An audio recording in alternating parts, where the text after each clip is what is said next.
In section 3.5, we look at the fundamental theorem of algebra and also complex zeros.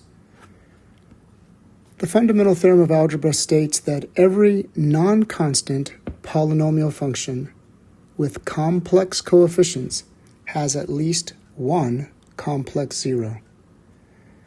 Now, this is a little strange.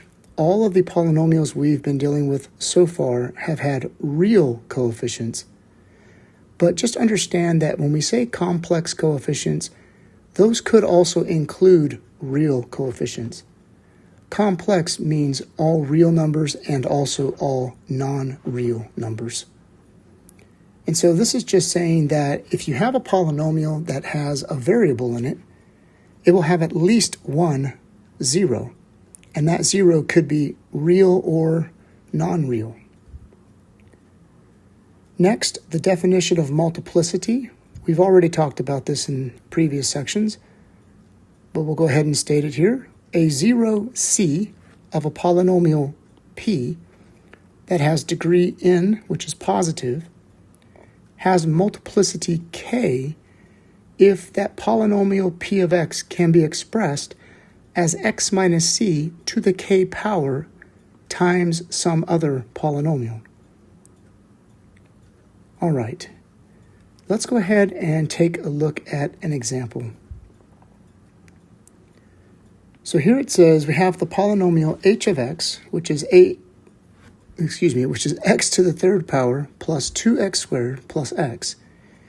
And it's saying, what is the value of the multiplicity k of the zero at x equals -1?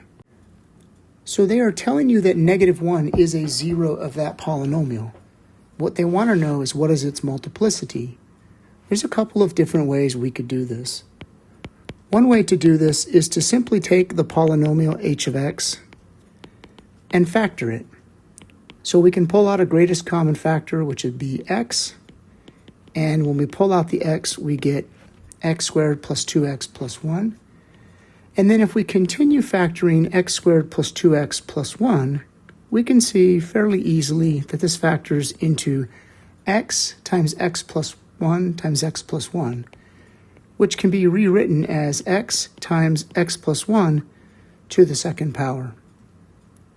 So if x equals -1 is a zero, we know that x plus 1 is a factor, and we can see that here. And the power that that factor is raised to is its multiplicity. So k, the multiplicity of that factor for this problem, is 2.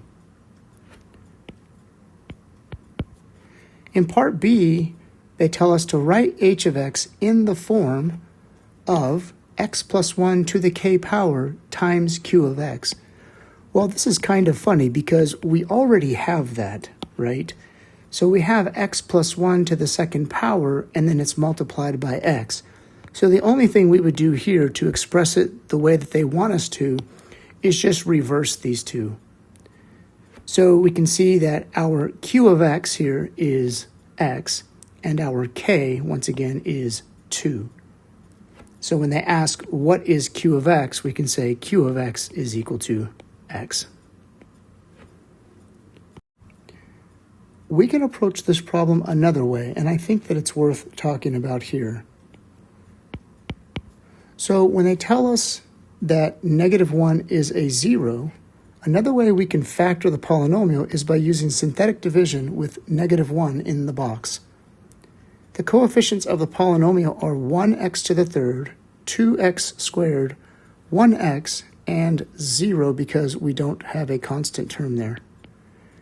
So using synthetic division, we have -1 times 1 is -1, 2 plus -1 is 1, -1 times 1 is -1 again, and 1 plus -1 is 0, and -1 times 0 is 0, and 0 plus 0 is 0. So it's a little bit strange, but notice that you do get 0 in the end. Now that means that x equals -1 is a 0, which we already knew because they told us that. However, because we already know that -1 is a 0 of multiplicity 2, What that means from a synthetic division perspective is that the number -1 is going to work again. So if we use synthetic division again, we have -1 times 1 is -1. 1 plus -1 is 0. And -1 times 0 is 0. And 0 plus 0 is 0. So we got 0 again, which means x equals -1 is a 0 again. Now, it doesn't work after that. In fact, we know from last section that since -1 is a 0, that means x plus 1 is a factor. And since -1 is a 0 again, that means x plus 1 is a factor again. And then remember, this part right here tells you what's left over. Well, this is the remainder, which means this is the constant term, which means this 1 here stands for the 1x that is left over. And of course, 1x is just x. And so we get x plus 1 to the second power times x. Now, I'm not saying that this method is better than factoring, but it is an alternative method, and we will be talking about synthetic division throughout this section. Next, let's talk about the factorization theorem, which states that any polynomial p with real coefficients can be factored uniquely into linear factors and or irreducible quadratic factors, where an irreducible quadratic factor is one that cannot be factored any further using real numbers. The two zeros of each irreducible quadratic factor will always be complex conjugates of each other. All right, so that's quite a bit to take in. I think that doing an example is the best way to understand this. In this example, they give us a polynomial f of x equals x cubed plus 2x squared plus 7x plus 14. And they tell us that -2 is a 0 of that polynomial. And they want us to factor it into linear and irreducible quadratic factors. So what I'm going to do is use synthetic division with the number -2 in the box. And we have the polynomial 1x cubed plus 2x squared plus 7x plus 14. And applying synthetic division, -2 times 1 is -2, giving us 0. -2 times 0 is 0, giving us 7 plus 0, which is 7. And -2 times 7 is -14, and -14 and 14 make 0. So indeed, x equals -2 is a 0. But more importantly, what this tells us is that one of the factors of this polynomial is x plus 2, and the other factor is given by these numbers, which is 1x squared plus 0x plus 7. So this is the factorization of the original polynomial f of x. Now, to get the other factors, or the other zeros, what I need to do is either factor x squared plus 7 or set it equal to 0 to find the zeros. Well, x squared plus 7 is not a difference of two squares, so it's a little strange to talk about factoring it at this point. So what I'm going to do is set that factor equal to 0, subtract 7 from both sides, gives us x squared equals -7, and then taking the square root of both sides, we get x is equal to plus or minus. And remember, when you have a negative inside of a radical, you can factor that out as an I. So we get x is equal to positive or negative I radical 7. Now, what does that tell you about the factor x squared plus 7? Well, it tells us that it is an irreducible quadratic factor. What makes it irreducible is the fact that when you set it equal to 0 and solve the equation, you do not get real solutions. So that means we have factored our original polynomial into the product of a linear factor, x plus 2, and an irreducible quadratic factor. So this is the factorization that they are looking for here. I do want to mention that you can also factor this polynomial using the grouping technique. So I just want to remind everybody of what that means. If I group the first two terms and the last two terms, I want you to notice that out of the first two terms, I can pull out a common factor of x to the second power. And what we'll have left over there is x plus 2. And in the second two terms, I can pull out a common factor of 7. And what we have left over there is x plus 2 as well. So since these two factors agree, we can now factor out the x plus 2, because that is our common factor. And what we have left over is x squared plus 7.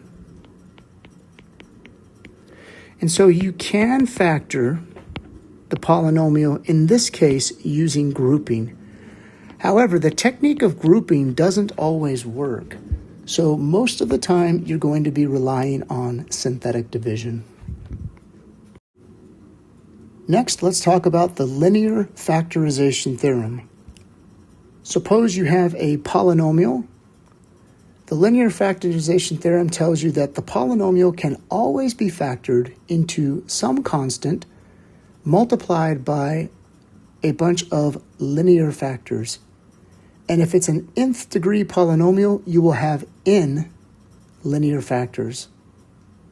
The zeros, C1, C2, Cn, etc., are complex, meaning that they could be real or non-real, and not necessarily distinct, so you could have some repeated zeros. Thus, every polynomial p of x with degree n greater than or equal to 1 has exactly n zeros if you take multiplicities and complex zeros into account. So to give an example of the linear factorization theorem, we have, in this example, p of x equals x cubed minus x squared minus 3. And we want to factor this polynomial over the complex numbers. So what that means is we want to factor it completely. So the first thing I can do is take advantage of any easy factoring that can be done. And you can see pretty easily that we can factor out a common factor of x. And when we pull out the common factor of x, we have x squared minus x minus 3 left over. Notice that this quadratic does not factor easily. So if I want to get the other zeros, what I need to do is set x squared minus x minus 3 equal to 0 and solve for x using the quadratic formula. So x will be equal to negative b plus or minus the square root of b squared minus 4 times a times c, all divided by 2 times a. When we simplify this, we get 1 plus or minus the square root of 1 plus 12 divided by 2. And this is 1 plus or minus the square root of 13 divided by 2. And so what we have here is 1 plus the square root of 13 divided by 2, or 1 minus the square root of 13 divided by 2. So these are our other zeros. So what that means now is that we can take this p of x and we can now factor it completely using the 3 zeros. And just to note, the first 0 is 0 itself, right? Because you can factor out an x. And remember that x is the same as x minus 0. So when we go to factor this, we're going to have x multiplied by x minus the first 0, which is 1 plus radical 13 over 2, and x minus the second 0, which is 1 minus the square root of 13 divided by 2. Now, I know this factorization looks very strange, right, because we are not used to seeing zeros like this, but we have factored it, and actually, if you want to factor it completely, the way you see it up above there, we have a 1 in front of the x. Remember, x is the same as x minus 0. Then we have x minus 1 plus radical 13 over 2. and x minus 1 minus radical 13 over 2. And sometimes what they'll do with these zeros is they'll put them in additional parentheses like this. But I want you to see that this satisfies the factorization theorem. Let's see if I can get it all on the screen here. There we go. So we were told that we should be able to factor it with the leading coefficient out in front. Okay, so that is the number 1 that you see out in front here. And then x minus the first 0, which is 0 itself. X minus the second 0, which is 1 plus radical 13 over 2. And finally, x minus the third 0, which is this 0 here. And there are 3 zeros because this is a third degree polynomial. Next example, we want to factor the given polynomial over the complex numbers. So this is essentially the same thing we did in the previous problem. We have f of x is equal to 2x to the 5th power plus 12x to the 3rd power plus 18x. I will start by factoring out a 2x, and that leaves us with x to the 4th power plus 6x to the 2nd power plus 9.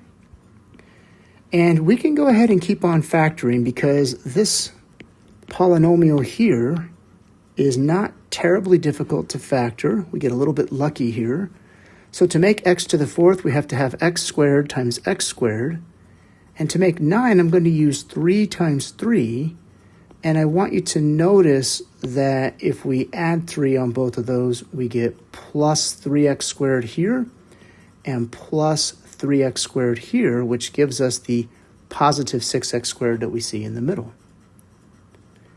Okay, but that is all the factoring that I'm able to do in the traditional sense. So to factor x squared plus 3, I need the zeros. So what I'm going to do is set x squared plus 3 equal to 0 and solve for x. So I can subtract 3 from both sides. And then taking the square root, we get x equals plus or minus. And then remember, square root of a negative can come out as an I. So we have I radical 3. So once I have those zeros there, I can now factor this into 2x multiplied by, and this x squared plus 3 here will be factored into x minus I radical 3 and x plus I radical 3, right? That takes care of both of these zeros. And then I want you to notice that we have the same factor again here. So there's no need to repeat our work. This factor has the same zeros. So we will get 2 more factors, and those factors will also be x minus I radical 3 and x plus I radical 3. So this is the complete factorization of the polynomial. Notice that you have a constant out in front, and then you have the factor x, which is x minus 0. You have a factor here, here, here, and here. So you have a total of 5 linear factors, meaning 5 factors that all have x to the 1st power in it. And that's to be expected because this is a 5th degree polynomial. Now, I will just say one more thing here. We can rewrite this factorization as 2x times x minus I radical 3 squared. Okay, so that's just taking into account that these 2 factors are the same. So I can write that as a 2nd power there. And then we have x plus I radical 3 also squared. And that's because these 2 factors are the same. Now, the nice thing about writing it like that is that if you're given a question about multiplicity, you can now see that the 0, which is I radical 3, has a multiplicity of 2, and the 0 negative I radical 3 also has a multiplicity of 2, whereas the 0, which is 0, has a multiplicity of 1.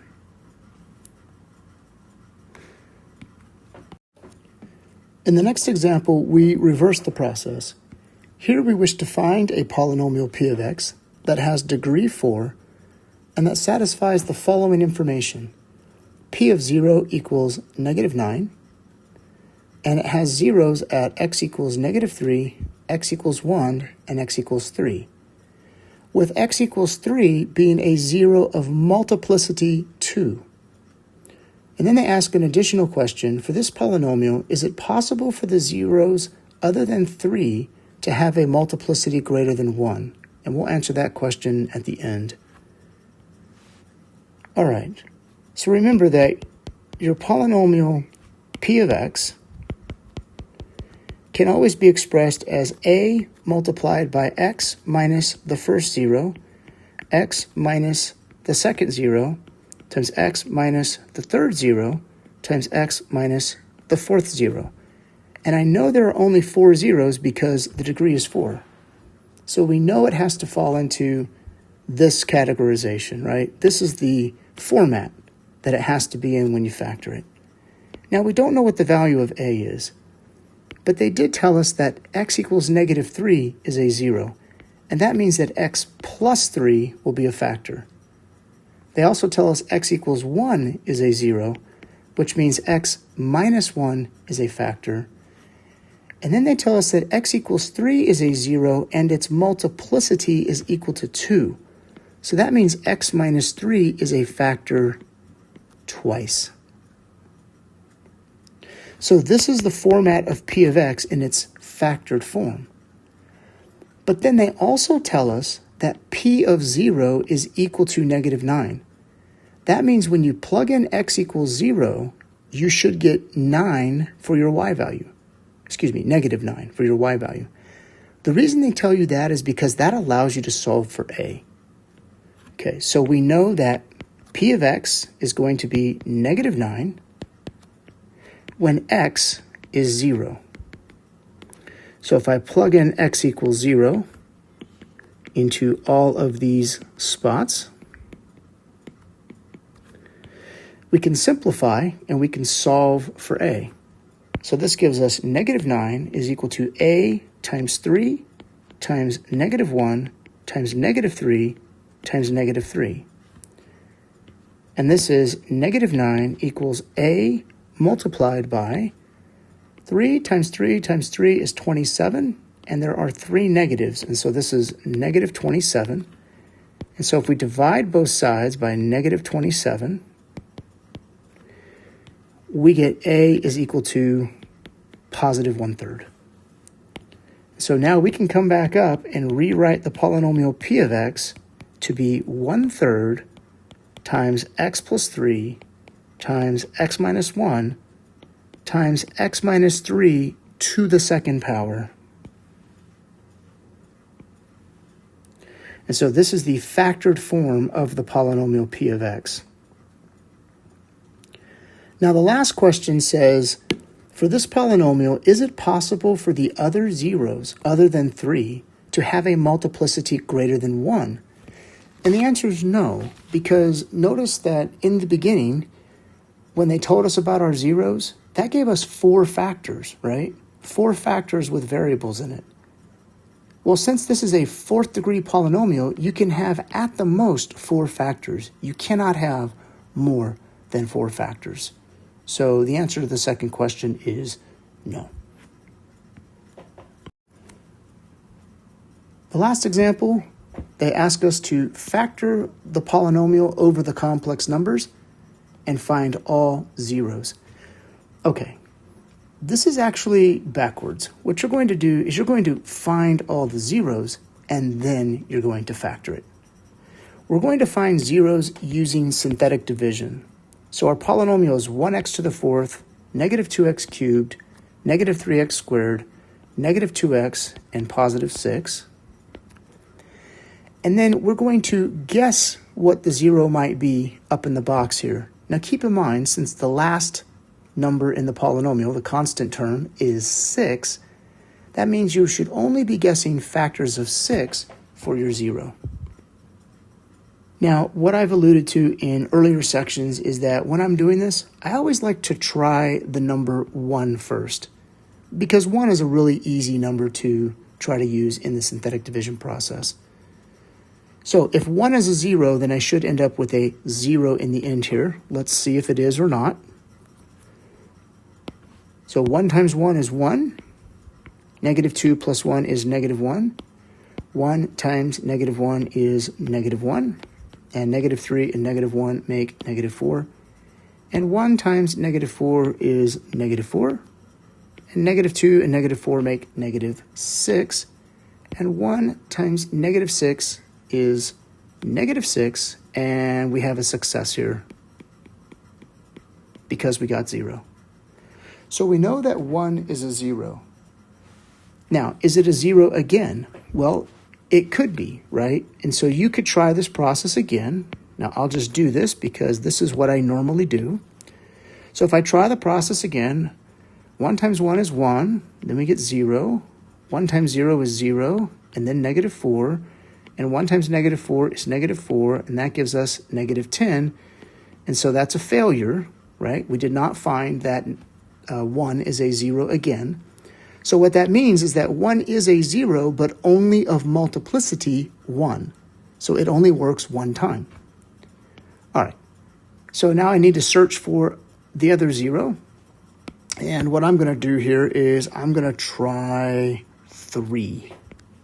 Right? So keep in mind, I'm picking factors of 6.